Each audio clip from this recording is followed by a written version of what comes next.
Like, I'm the life changer now. So any moment could be an impactful moment. Like, if I'm talking to a group of guys, I want that moment to be big. That might be the biggest moment of my life. You know, I don't know that. But like me being a life changer, that's how I go into every situation. God gave you that vision for a reason. Just do it and believe in yourself.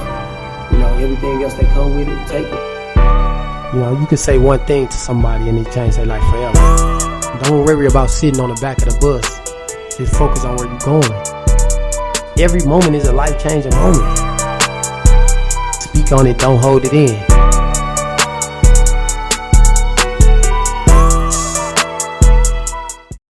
What's up, man? It's another episode of Speak On It. I'm the host of Life Changer. I got my boy, man, a good friend here with me, man, Shankeith. What's going on, boss? Just a beautiful spirit over there, man. That's my boy, man. Appreciate it. Yes, sir. The reason why I was laughing because he talking about you feel like you sitting here with open. I don't know what he talking about. I don't know where they come from, but I'm honored. I appreciate you, bro. I appreciate it, man. Yeah. Before we get started, I want to give out a shout out to Cash Out, Spotify, Apple Music, Google, Tidal, all that good stuff, man. There's only one thing that we want, man, and that's the story, man. Speak on it, don't hold it in. What's up, bro? What's going on, boss? What's the word, man? Man, I see the setup. The setup look nice, man. You know. I tried to create something good for you, man. It's a workspace, so I just tried to give you me. You said do you, so I just gave you me. Man, I told him to do him. So doing you, man, where did it all start from? Like, where did it start? Where Shankeith really come from? Well, if we started with the name, my government name is Shan Oliver. Full Shankeith Oliver, but when I would get in trouble, my mother would say Shankeith, and so I knew I was in trouble when she would say my first and middle name, so it just kind of stuck. And so I said to myself, well, if it's going to be something that gets you in trouble or it means something serious, you should probably take that and run with it. And then I learned along the way that two first names always sound a little bit more high end, so I just stuck with Shankeith. Yeah. That's what's up. Like, take us back to, like, the childhood, the upbringing when you speak, getting in trouble by mama, but, like, dad was in the home, too? Dad was in the home, but dad, unfortunately, he passed away when I was 10.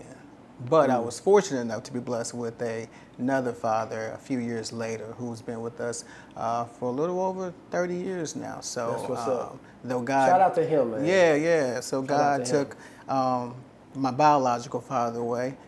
For his own personal reasons, but he brought a different man into our life to help to raise us. So, you know, we were blessed. We were fortunate, man. Yeah. That's what's up. Where did you grow up at? You grew up in St. Louis? I did. Born and raised, man. I grew up downtown off of Cass. And Fallon Place. Oh, man. I know a lot of people didn't know that about you.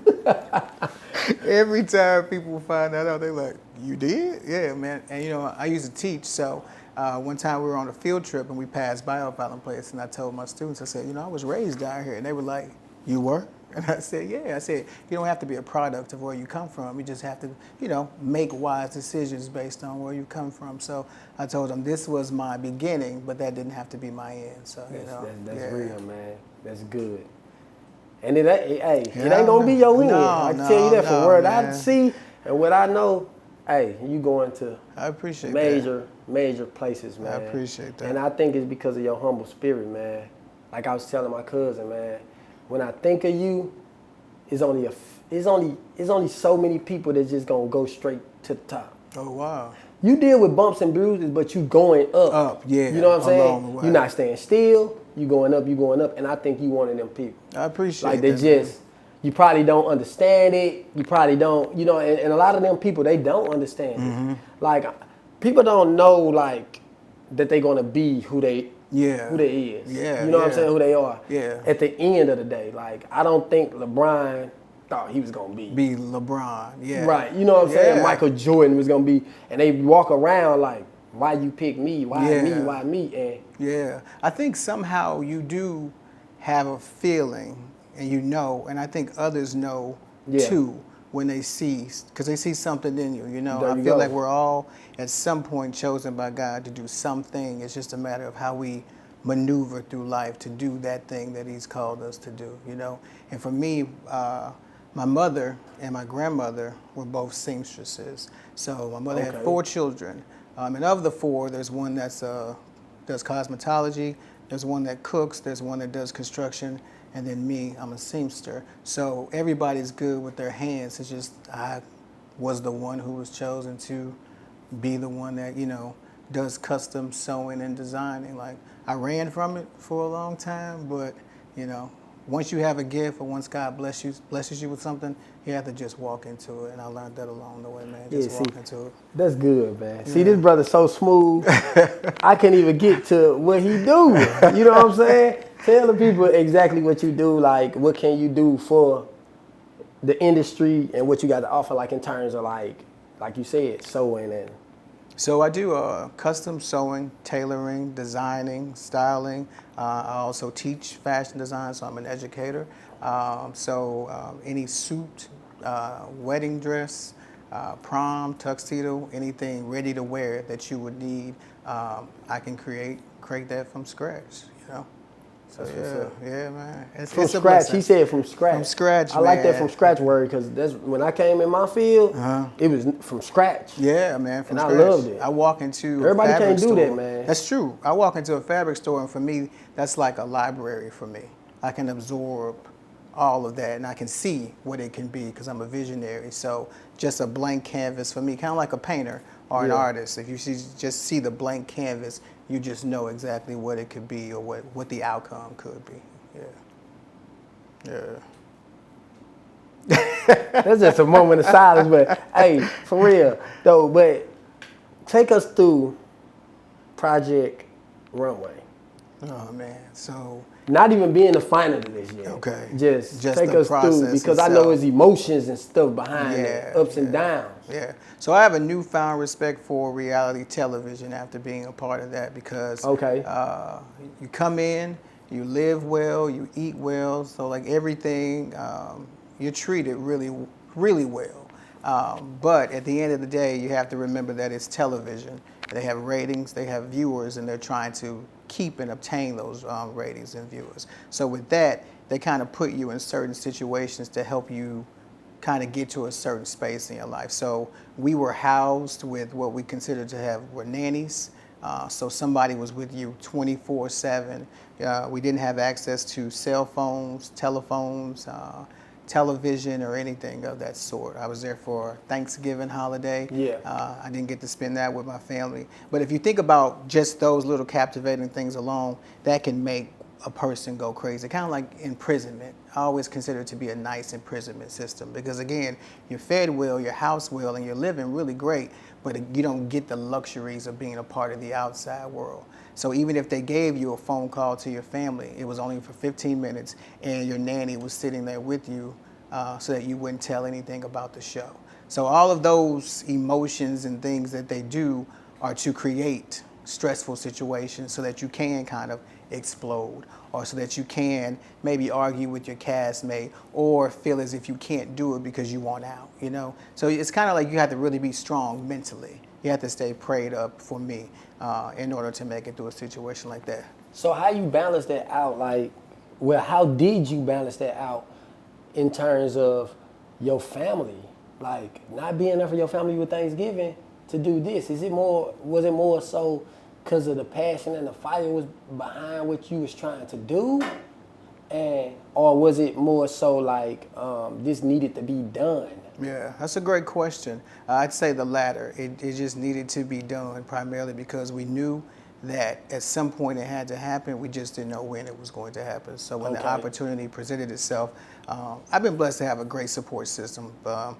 Be it my wife and my children, be it my mother-in-law, be it my mother and my father and my siblings, like everybody was really supportive and stood behind me in that process. So where my wife needed help with the kids, they all stepped in. So where my absenteeism fell, they stood in my place. So I was grateful for that. But on me mentally, that was tough because you're talking about a person who wakes up and goes to bed every day seeing his children and his family. So to have to go through that for 6 weeks, 6 weeks without them, That's a challenging process. You know, I know as a father, you know, sometimes we have our kids and they do the most. Sometimes they get on our nerves, but Yeah. when you're not able to talk and, you know, enjoy them like you rather used for 'em to to, get on your yeah, nerves. you want them in that in Yeah. that moment, but you realize what the greater picture is. And for me, it was knowing that I had to do something to create an opportunity for us to get to a different place in our life. So this a hard question to ask you. How did you make it to being the finalist? But I mean, you could say I did this and this and that. Yeah. But it's like, what was some of the things that you had to do, and what was your thought process on trying to be the best that you can be? Yeah. Like, was it just being like stupid creative, or was it, how did some pieces come together, or how did, you get there? Yeah. So everybody who knows me always says that's a perfect thing for you because it was Project Runway under the gun. So if you know me, then you know I work really well under pressure. So if you ask me to create a garment for you, give me a week or give me 5 days, I'll get it done because for me, the pressure, the intensity of it kind of helps me to bring out the best. If you give me too much time, then I'll just lay on it. But if you give me a couple days or weeks, like now I like consumers who come and say, hey, I'm in a bind, or I'm getting married next month and I need X, Y, and Z. That for me works really well because I can pull out the best of me. Too much time for me I put it on the back burner because I can say to myself mentally, oh, I'll get it done. Oh, I'll get it done. But when I'm put under the gun or I have the pressure like it's under me, then I can really come through. So that for me in essence was great. So being sleep deprived, having only a few hours to work and, being in a space where you're supposed to be stressed out, all of that, I'm used to that. So that was nothing for me. Ah, that's good, man. Now, being the finalist, how did it make you feel getting to that point? And I know the confidence had to go up, like, oh, I really could be. Man, they actually was just the opposite because people don't know, but I've suffered from insecurities. I've suffered from depression. I felt as if I was less than. Why? I hate to cut you off, but why do the people in the fashion and all that, why do they go through that? Like, I can't speak for them, but I can only like low say for me. self-esteem. I done heard multiple people say that. Yeah, only me. I really feel like I think everybody needs to really hone in on their childhood. I feel like though childhood is a small part of our life, it has a large, vasting effect on our adulthood. So if we don't channel what we dealt with as children, we're going to take that into relationships, we're going to take that into adulthood, we're going to put that into our children and our friendships and other things of that nature. So I think if we don't deal with things that we should have dealt with as a child, we'll pass that on or carry that on, so to speak. And for me, I never dealt with a lot of things that I went through as a child, so I carry that into adulthood. So if you think about it, most men don't really sew. Most men don't do tailoring. So if you think about the typical label of what it is to be a designer, most people are going to put a label on you. They're going to put you in a box. And that alone can make you feel some kind of way, which was why I ran from the gift when I knew I had it, because of what I felt the world would say or how they would feel or what they would think. It's not until you come into yourself and you realize, hey, if God has given me something, then I have to do something with it. And I can't run from it. Hell, I can't throw a football. I can't throw a baseball. I can't play basketball. I got to do what I was intended to do. So I had to embrace it and really just go with it. So when you asked about the depression piece and feeling as if I was less than, it was because I never dealt with certain situations that I should have dealt with from childhood. So like, take us through one of them. Like, speak on, like, what was the reasons why you have low self-esteem? Just feeling discouraged. Because I got my own reasons. Yeah. You know what I'm saying? And sometimes people can make you feel like that. Yeah. High school can make you feel like that. Yeah. Girlfriends can make you, you know what I'm saying? Yeah, So, all of that. Yeah. Looking at other people. Prime example, I'll get on social media, but I don't stay on social media because social media has the ability to, if you just scroll, it'll put you in a place where you start to feel like, well, why am I not there? Or why don't I have that? Or why am I not doing this or that? It'll put you in a certain space if you're not mentally prepared to kind of scroll or watch or observe other people's lives. Even though you may not wish any ill will upon them, you still feel some kind of way if you're not mentally shaped to watch other people. And so for me, at times, I don't think that I was mentally shaped primarily because of growing up being ridiculed by peers, feeling a certain type of way. And when you start to feel as if your peers are judging you, you start to think that everybody's judging you. So I've always been a person to get a lot of attention, but I've also learned that all attention isn't good attention. And so while other people may be like applauding me and making me feel some kind of way, my mental will tell me, what are they saying? What are they thinking? What are we doing? You know what I'm saying? So with that, it's kind of hard to kind of go through certain obstacles and certain journeys because you're steady holding on to all the things that you deal with or all the things that you think people may be thinking or what they may be saying as it relates to who you are or the gift that you may possess. That's good. Yeah. That's good, man. Yeah. Yeah, that's good, man. And that's the same thing that once you get that thing, you got to get that thing to your kids. Yeah. And you got to really drive that thing because it's coming. It's coming, man. I see it in my daughter. She's 16, and so at times she'll start to feel as if she's worthless or she's not pretty enough or she's not smart enough. So I'm grateful that I went through it. I always tell myself, I'll take the baggage if it means that my kids don't have to take it on.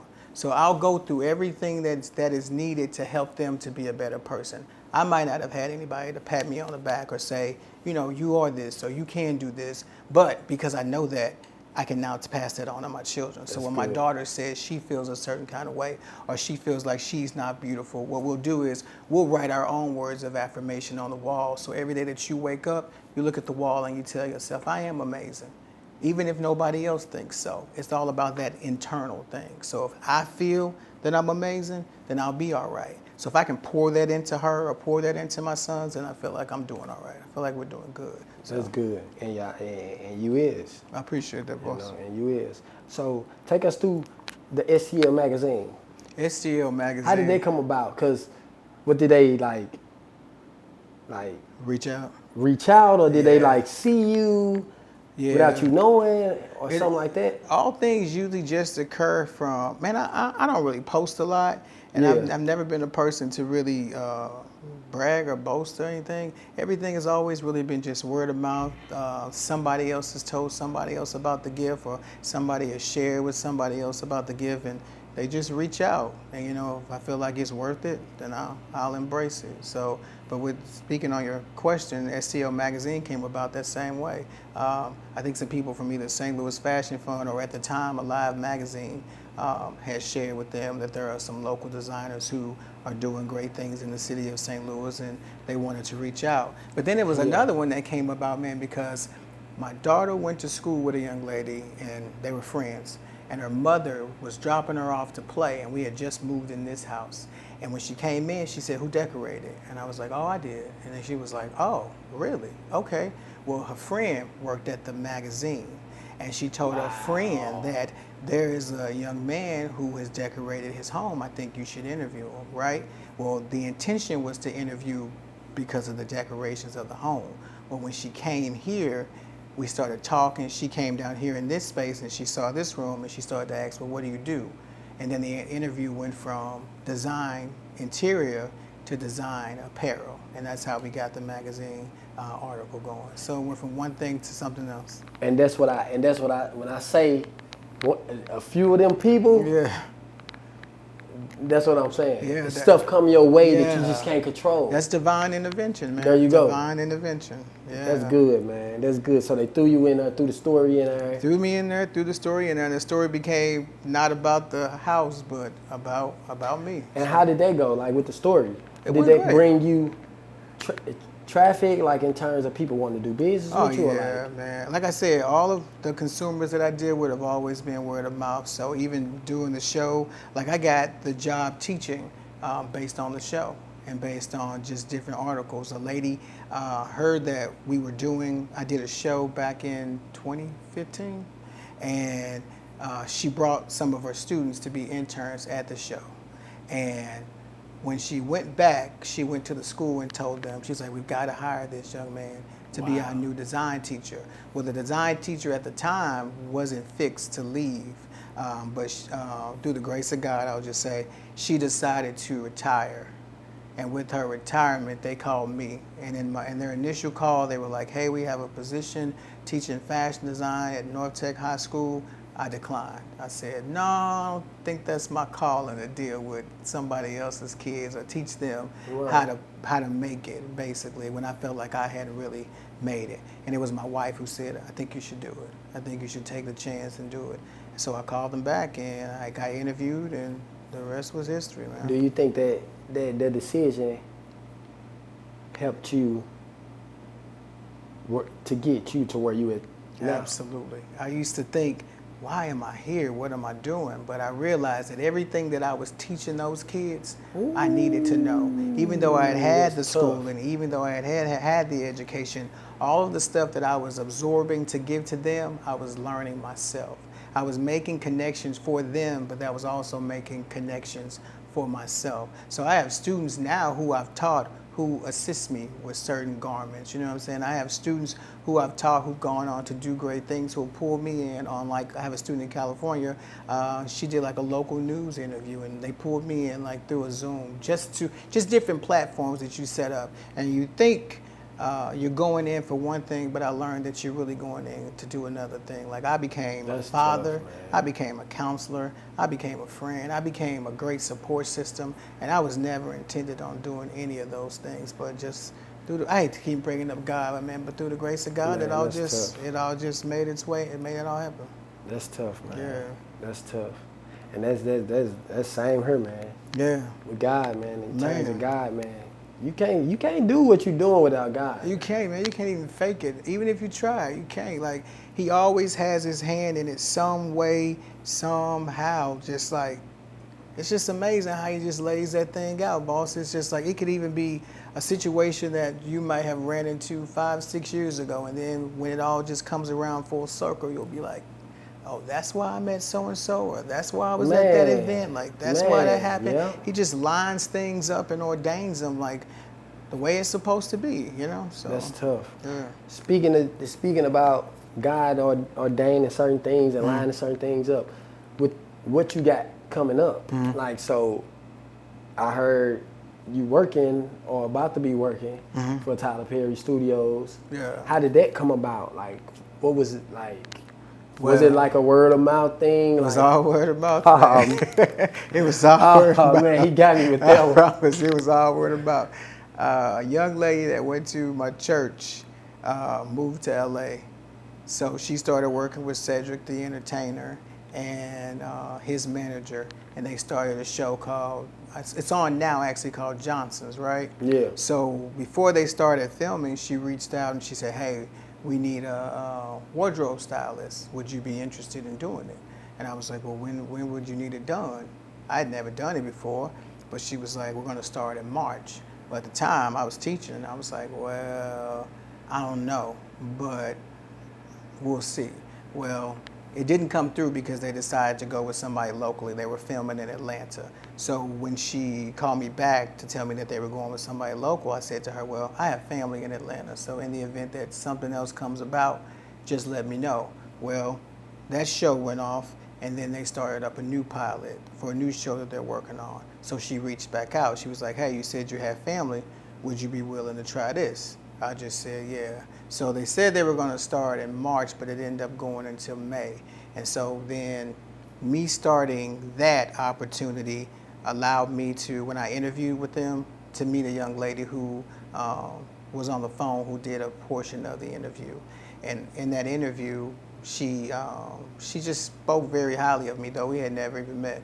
She called me back and she said, I just feel something about your spirit, and I just feel like you're gonna do great things. She was like, take these notes that I'm about to give you, take these video links that I'm about to give you, watch them, read these books, and it'll teach you how to do costume design and wardrobe styling. And I was like, oh, okay. Well, the show had kind of got delayed. Well, in it being delayed, she knew that I was supposed to be there, so she called me. And she said, hey, I got another show that they're getting ready to film. Would you be willing to come out to Atlanta? I was like, well, when do you need me? Well, this time it was Saturday. She was like, I need you today. I was like, well, I'm in Houston right now. I can't come right now. Can you get here by Tuesday? I said, yeah, I can get here by Tuesday. So I went to Atlanta, worked with her on a different project, and then me working with her on that project walked me into the position that I'm about to go into, working for Tyler Perry, doing their tailoring and costume design. And so it all just kind of played itself out. You know, while I was thinking I was going for one thing, he ended up allowing me to do something totally different. So that's tough. And how that make you feel, like reaching this point? And I know it's a higher point than this, because I just see where you're going. And like how that make you feel in terms of your I want to use the word right.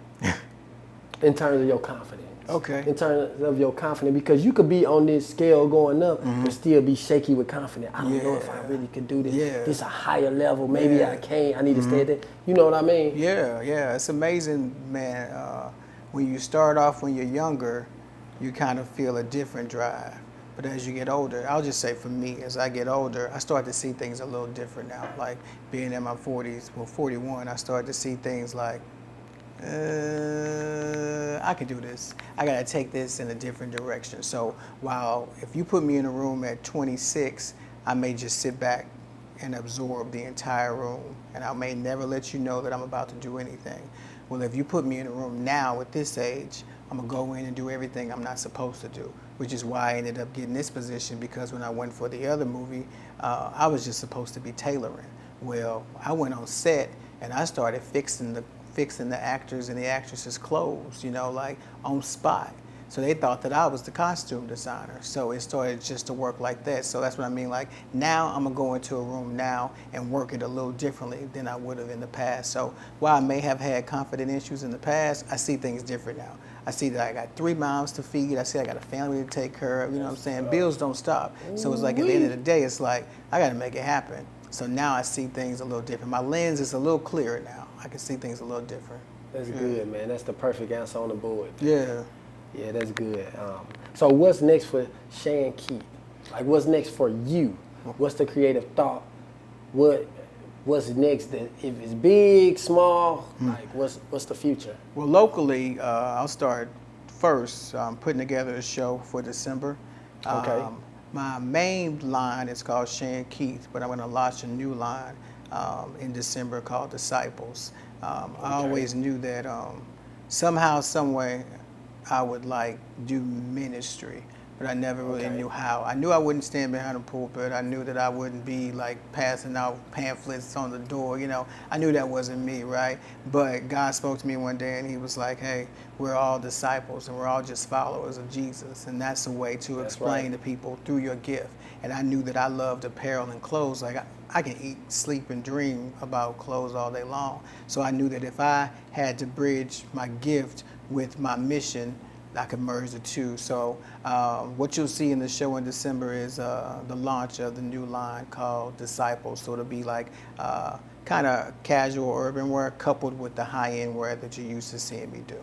And is this your show? This is my show. That you put together? My show, yeah. Okay, so you're gonna have different people coming in? Yeah, we're doing a few vendors on site too prior to the show starting. I love to give back. So any way that I can help or afford somebody an opportunity to be able to kind of showcase themselves, because for so long people have aided and assisted me, and then there were times where I felt like nobody was helping. So I just want to be able to give back to people who have a vision or have a brand and are just looking for a way to showcase it, or looking for an opportunity to be able to present what they have to an audience they may have never thought that they could touch. So with the little platform that I may have, if I could help somebody else do something great, then that's what I'm gonna try to do. So there'll be vendors there who may have a brand or may sell makeup, may sell apparel, may sell hats, whatever the case may be. If it's coupled with fashion, somehow we're gonna put them in this space to be able to touch these individuals who they've never touched before and make connections, because it's all about networking and, you know, as we tell our kids, use your words, you know, using our words to get to a place that we need to go. Okay. That's good, man. That's good, man. Be looking forward to it. Is it the name of this show, or is it like? Yeah, man. The great thing about it is my sister passed away 13 years ago now from a brain aneurysm, which is something that. I'm sorry to hear that, man. Oh man, it's all good. Which is something that we weren't really educated on. And I know a lot of people aren't really educated on what brain aneurysms are or how we can stop them before they get to a point where it causes you to pass away. So when she passed, I've always had the vision of starting a foundation or doing something that would allow me to educate individuals on brain aneurysms or how we can take control of our own mental health, but at the same time doing something that, because a lot of times we get headaches and we may just think we're having a headache or we're stressed out. But African Americans a lot of times don't go to the hospital either. So it's taking that chance to go to the hospital, get yourself checked out, and just checking on things before it's too late. So I'm just taking that foundation and coupling with fashion. So we're going to title it like Fashion on the Brain. That way people get educated about brain aneurysms and all that comes with it, and also get a taste of fashion at the same time. That's tough. That's tough. Yeah. Yeah, man. So that's good, man. That's good tying in fashion with the brain. Yeah. And tying it in together, man. And in remarks of your sister, and you know, that's good, man. Yeah. I know that's gonna mean something to you, and I hope yeah. it go well. Yeah. You know. Yeah. I believe that it will, because you know, man, what comes from the heart will reach the heart. And Yeah. I always tell people, and my students, I used to always say, people are people when they're authentic. So if you give them something that's truly you, and they can't do anything but accept it because it's you, you know. Yeah, that's good. So what would Shankeith tell a young entrepreneur that want to get into fashion but don't know where to start? Gotcha. Know they got the gift, Right. know they got the talent, but don't know where to start, don't know What to do. what to do. Yeah. I would tell somebody now, they're afforded way more opportunities than when I started. You know, the platform is huge, you know what I'm saying? It's endless, you know. There's so many things that they could do now just to be discovered. I used to tell some of my students when I would see them on the phones watching YouTube videos, I would say, now why is it that you're helping somebody else get discovered, but you're not helping yourself? You're supporting somebody else, and I think we should support, don't get me wrong, but at the end of the day, you should be allowing people to follow you too. You have a gift. So why don't you showcase your own work? Set up your own thing. You know, it's so many ways now to get that discovery, you know, to get discovered. You know, if you're not a social media person, then look into finding yourself a mentor, somebody who can help you get to that point of where you need to be. My first mentor was Jay Singleton. He's since passed away, not the director, but he was fashion designer here. He taught at Washington University. Okay. And I entered into a contest here in St. Louis. And I won that contest, and with me winning that contest, he just took me under his wing, and he gave me all the information that I needed as it relates to fabrication, textile, manufacturing, apparel ship, all of that. And just find somebody who could give you what you need to help you launch and create your thing. Even if you have to use your own funding, create yourself a tech pack. A tech pack is just something that you, it just shows your designs and what you want. And that is what you take and you give that to different manufacturing companies. So what's in there is your fabrications, your design, the sizes, everything that you need or that a person would need to see on paper. So if you're looking at this tech pack, you should be able to see like, okay, this is a t-shirt, but there's a zipper on the side of the t-shirt, or the front of the t-shirt says lifestyle or life-changing. You should be able to see every little detail in this tech pack without me having to give you any word of mouth. So basically everything's on paper, and then you give that to a manufacturer, and they create the look for you. You know, but yeah, reach out, get you a tech pack going. They got websites for free for that. Get you a manufacturer to help create the garments that you want. If you cannot find a manufacturer that won't do minimal orders, find you a seamster or a seamstress that'll make that sample piece for you, or that'll make 2 or 3 pieces for you. Wear that. Be your own walking billboard. I had somebody tell me, how is it that you don't ever wear your own clothes, but you want somebody else to buy it? That doesn't make sense. You know, why am I going to support you, but you don't support yourself? You know, why should I help to support and push your brand, but you pushing somebody else's brand? This is me, yeah. So now I've learned. So now I've learned, like, you got to push your own brand. Yeah. So if you want to do it, you got to push your own self. Because if I believe, I want to help you believe. You know what I'm saying? Yeah. So yeah. I heard it from Shankeith, man. I appreciate you, brother, man. Man, I appreciate you. for having me, man. Welcome me in your space. Oh, man. I see all these different, what you call these? Dress forms. There's a difference between dress forms and mannequins. Dress forms are what you use to I create knew them the wasn't garment. mannequins. I knew them wasn't mannequins. I looked at them like they was mannequins, but I knew them wasn't mannequins. Yeah, but you don't know how many times people get that confused. They're like, give me a mannequin. I'm like, yeah, that's what you put in the store. You know, a dress form is what you use Dress form? Dress form, yep. And that's what you use to drape and create the garment, yep. That's what's up, man. It look like I could fit that one right there. Yeah. That one right there, it look like I could fit that one. Make it happen, But man. that would cost like $1,500. We'll make a deal for you, man. We'll make a deal for you. Hey, man, look, hey, tell them where they can find you at. Tell them where to reach you at. How can they get something made by you? I don't know. You can find me on Instagram and Facebook at Shankeith1, SHANKEITH, the number 1. Just reach out and we'll talk about whatever events you may be having, whatever garment or whatever look that you're trying to bring to life. We've been blessed to the point where now we work with a suit company who helps to create all of the suits for us. So it takes about 3 to 6 weeks to get your custom suit back to you, but we can bring your dream to life and make it happen. That's what's up, man. Go follow on all social media platforms. Hey, get with them. If you got a birthday coming up, a special event coming up, and you want to look different, hit up my boy Shannon, man. I'm telling you, because my birthday February 8th, man, you know, between him and my boy David T, man, they both probably be coming together to get me together. It might be the two-headed monsters getting me together for my birthday, so y'all better watch out. Yeah, man, y'all that relationship was ordained by God too, man. Yeah, man. That's going somewhere. That's going somewhere. somewhere. Man, it's going somewhere crazy. Yeah, that's going somewhere. I'm telling you, I'm happy. Yeah, I'm me so too, happy man. I'm so happy you connected with that brother, man. And I'm happy because he connected with you. Yeah, you know? he got a talent and a gift, and it just needs to be pulled out, man. We just got to pull it out. Yeah. We're going to make it happen, man. For sure, man. David T interview coming soon, too, man. Oh, yeah, that's going to be nice. So, hey, look, this is another episode of Speak On It, man. I'm the host, the life changer. There's only one thing we want is your story, man. Speak on it, don't hold it in. We out. All right. So I reached out, they gave me the price. I was just like, look, I'm gonna let you know I don't have a team. I don't have financial backing, but give me a couple months. I'm finna put in some hours. I was working 14, 16 hours at my job, like constantly.